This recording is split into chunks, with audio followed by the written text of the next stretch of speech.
আজকে বানাবো healthy weight loss chaat, sprout chaat. চলো দেখে নিই এই স্প্রাউট চাট বানাতে আমি কি নিয়েছি এবং কিভাবে বানাবো। আমি প্রথমে এই যে ছোট ছোলাগুলোকে ভিজিয়ে সেদ্ধ করে নিয়েছি, আস্ত মুগ ভিজিয়ে সেদ্ধ করে নিয়েছি, বাদাম ড্রাই রোস্ট করে নিয়েছি, গাজর ডুমো ডুমো করে কুচিয়ে নিয়েছি, সুইট কর্ন নিয়েছি, লঙ্কা কুচি নিয়েছি, মটরশুঁটি সেদ্ধ করে নিয়েছি, গাজর শসা কুচিয়ে নিয়েছি, পেঁয়াজ কুচি নিয়েছি। এবার একটা বোলের মধ্যে আর লেবু নিয়েছি, বোলের মধ্যে এক এক করে সব জিনিসগুলো নিয়ে নেব।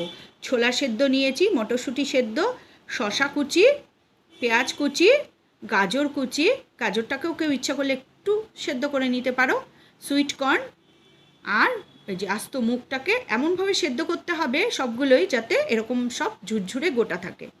এবার এর মধ্যে পরিমাণ মতো লেবুর রস নিয়ে নিয়েছি, আর নেব চাট মশলা, ব্ল্যাক সল্ট আর গোলমরিচ গুঁড়ো দিয়ে ভালো করে এটাকে মেখে নেব। এটাই কোনো তেল পড়বে না, একদম অয়েল ফ্রি একটা চাট। এটা বাচ্চারাও খুব ভালো খায়, বাচ্চাদের দিতে গেলে তখন কাঁচা লঙ্কাটা স্কিপ করতে হবে। খুব সুন্দর, এটা পেটও অনেকক্ষণ ভর্তি থাকে, ওয়েট লসে খুব ভালো একটা খাবার। ওপর থেকে চীনাবাদামটা ছড়িয়ে এবার আমি weight loss sprout chaat serve করে দেবো। আমার এই ওয়েট লস আর স্প্রাউট চাট কেমন লাগলো তোমরা অবশ্যই জানিও। হেলদি একটা ওয়েট লস স্প্রাউট চাট আমার রেডি টু সার্ভ।